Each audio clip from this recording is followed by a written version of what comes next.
Alors, dernière partie du chapitre sur la puberté et le fonctionnement des organes reproducteurs. Nous avons vu ce qu'était la puberté, la capacité à se reproduire, l'appareil reproducteur masculin avec notamment la fabrication des spermatozoïdes. Et maintenant, nous allons voir l'appareil reproducteur féminin et ses spécificités.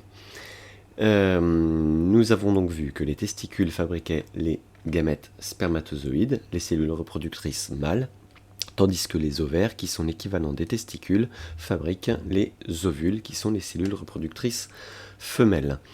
Revenons sur leur taille respective. Alors si ça, c'est 1 mm, comme sur votre règle, ici c'est 1 cm, là c'est 1 mm, ce qu'il y a en vert, je vais zoomer sur 1 mm. Donc ça, maintenant, ça représente 1 mm. Si je le découpe en 1000, cela fait 1 micromètre. Donc ça fait 100 micromètres, puisqu'il y en a 10. Et chaque petit espace ici fait 10 micromètres. On ne verrait même pas ce que c'est que 1 micromètre. Les ovules, ils font à peu près 100 micromètres, soit à peu près l'épaisseur d'un cheveu. Ici, c'est l'épaisseur d'un cheveu. Autrement dit, on pourrait mettre 10 ovules sur 1 mm pour avoir un ordre de grandeur. Pour comparer à cela, les spermatozoïdes font à peu près, la tête d'un spermatozoïde fait à peu près 10 micromètres, soit la longueur ici. Autrement dit, sur 1 mm, nous pourrions mettre 100 spermatozoïdes à la suite. Donc les spermatozoïdes, en gros, sont 10 fois plus petits que les ovules. Voici l'appareil reproducteur féminin qui se trouve au niveau du bassin. On y voit ici les ovaires, ici l'utérus, ici eh bien c'est la vulve, le vagin on ne le voit pas, il va donc jusqu'à l'utérus, et ici ce sont les trompes. Vu en 3 dimensions, voilà ce que ça donne. Ici donc c'est la vulve avec les lèvres de la vulve. Ici le clitoris, un organe qui sert pour le plaisir de la femme. Ici nous avons la vessie avec un canal pour sortir l'urine. Donc ici c'est l'orifice urinaire qui n'est pas du tout le même que l'orifice vaginal. Contrairement aux garçons où l'urine et le sperme sortent par le même orifice, chez la femme, on a bien 2 orifices différents ici. Ici, donc, c'est le vagin par lequel va rentrer le pénis qui s'arrêtera au col de l'utérus, mais c'est aussi par ici que le fœtus, le bébé, va sortir. Au-dessus du vagin, on a donc ici l'utérus. L'utérus donc avec une cavité à l'intérieur, c'est-à-dire un vide dans lequel va se développer le fœtus. La paroi de l'utérus, ou encore appelé le muscle. Ce sont ces muscles-là qui vont se contracter notamment pour faire sortir le bébé.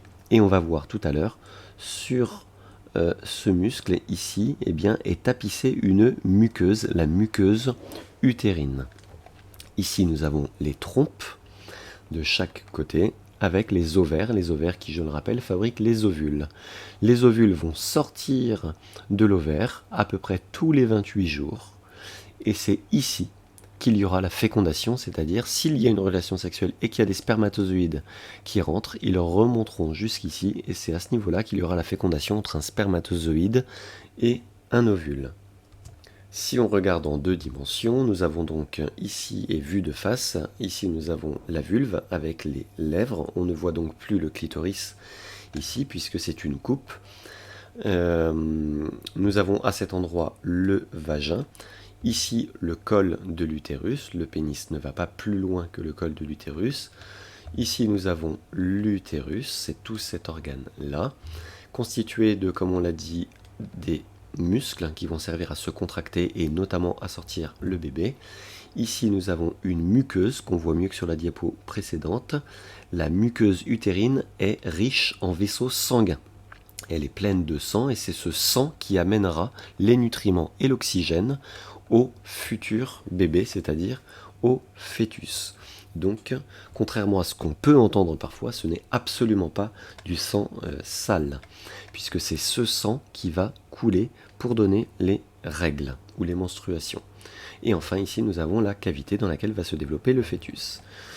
Là, nous avons la trompe, ici, un des deux ovaires, et l'ovule qui sort lorsqu'il y a ovulation tous les 28 jours. Donc une ovulation, c'est quand l'ovule sort de l'ovaire. Le trajet de l'ovule, c'est quand l'ovule donc va sortir de l'ovaire ici lors de l'ovulation et il va rester dans la trompe. Il va y rester jusqu'à ce que les spermatozoïdes viennent le rencontrer, faire la fécondation, et s'il n'y a pas de spermatozoïdes, il va mourir au bout de 1 à 2 jours. Il ne restera que 1 à 2 jours ici et après il meurt. Et il faudra attendre le cycle suivant, à peu près 28 jours plus tard, pour qu'il y ait une nouvelle ovulation. Les spermatozoïdes, quant à eux, remonteront, ils seront déposés dans le vagin et ils vont remonter, comme ceci, l'appareil reproducteur féminin pour aller jusque dans les trompes. C'est donc bien ici que se fera la fécondation. Alors, si on s'intéresse aux règles qu'on appelle également les menstruations, c'est donc un écoulement de sang par le vagin. L'origine, eh bien, c'est la muqueuse utérine, comme on a vu tout à l'heure, qui se trouve dans l'utérus et qui est riche en vaisseaux sanguins, qui se détache, qui se décolle. Et donc, elle tombe, on pourrait dire ça comme ça, par le vagin. Et ces règles durent à peu près, ça dépend des femmes, 3, 4, 5 jours.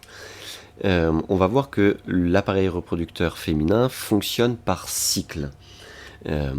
Ici, pour déterminer le début d'un cycle, eh bien, c'est le même jour que le début des règles. Je répète, puisque c'est quelque chose de très important, le premier jour d'un cycle, c'est pareil que le premier jour des règles. Donc qu'est-ce qui se passe? Le premier jour du cycle, il y a les règles, donc la muqueuse se détache, et pendant 5 jours, et une fois que la muqueuse s'est détachée, la muqueuse elle est fine. Il ne faut donc pas qu'il y ait un embryon à l'intérieur, puisque sinon il partirait avec. Et le reste du temps, jusqu'au 28e jour du cycle, puisqu'un cycle chez la femme dure à peu près 28 jours. En moyenne, ça dépend également des femmes. Et bien le reste du temps, la muqueuse va se réépaissir, va se reconstruire avec plein de vaisseaux sanguins. Et ensuite, eh bien la muqueuse, si jamais elle n'a pas de fœtus, elle va se redétacher. Et là, on entrera dans un nouveau cycle. Voyons sur un autre schéma, 2 autres schémas qui disent exactement la même chose, ici sous forme de cycle et ici sous forme linéaire. Donc si on regarde sous forme de cycle, donc un cycle dure en moyenne, je rappelle, 28 jours. Le premier jour d'un cycle, c'est pareil que le premier jour des règles, qui dure à peu près 5 jours. Ensuite, au 14e jour, c'est-à-dire à peu près à la moitié du cycle, chose importante, il y a l'ovulation. L'ovulation, c'est la sortie d'un ovule par l'un des 2 ovaires. En gros, c'est quand un ovaire expulse un ovule dans la trompe, comme on l'a vu tout à l'heure sur le schéma. L'ovule va rester dans la trompe. S'il se fait féconder, eh bien, on verra ça au prochain chapitre. Si par contre il ne rencontre pas de spermatozoïdes, il va mourir au bout de 2 jours. Donc il mourra ici. Pendant ce temps, la muqueuse utérine, elle, va se reconstruire, comme on vient de le voir, et jusqu'au 28e jour. Et si la femme n'est pas enceinte, eh bien, prochain cycle, et il y aura des prochaines règles. Si je vois la même chose ici, les règles commencent le premier jour d'un cycle, la muqueuse se détruit, les règles ici durent 4 jours. Ensuite, au 14e jour, on a bien l'ovulation, c'est la sortie d'un ovule par l'un des 2 ovaires. L'ovule reste 2 jours dans la trompe. S'il ne rencontre pas de spermatozoïdes, il finit par mourir. Donc après, la femme ne pourra pas tomber enceinte. La muqueuse se reconstruit tout le restant du cycle. Et si il n'y a pas de fœtus dans la muqueuse, eh bien, arrivée des nouvelles règles et donc d'un nouveau cycle. Si on regarde sur un calendrier, donc ça c'est typiquement le genre d'exercice que l'on a. Eh bien ici, nous pouvons voir que pour le premier cycle, que je colorie en jaune, le premier jour des cycles, c'est donc le premier jour des règles, pardon, c'est le 9 juillet. Donc le premier jour du cycle, c'est aussi le 9 juillet. Ça correspond à ici, premier jour du cycle, donc premier jour des règles. Les règles durent ici 4 jours, puisque les règles sont symbolisées par des croix.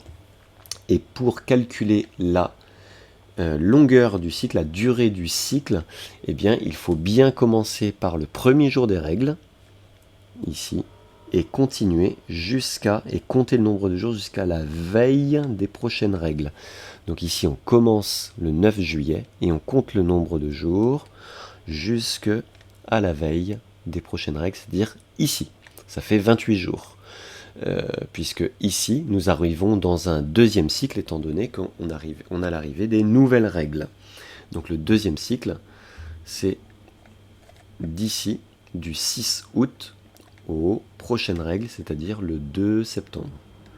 Le troisième cycle, c'est bien du 3 septembre, les prochaines règles, jusque la veille des prochaines règles, c'est-à-dire le 1er octobre. Et à chaque fois, il faut faire comme ceci. Pour les estimations de l'ovulation, eh bien vous comptez la moitié du cycle, donc au 14e jour. Exemple, si les règles ont lieu le 9 juillet, vous faites 9 plus 14, ce qui fait 23 à peu près, donc l'ovulation aura lieu à peu près le 23. Si on regarde pour le deuxième cycle, les premières règles apparaissant le 6 août, donc premier jour du cycle. Si on rajoute 14, ça fait à peu près le 20 août qu'il y aura une ovulation.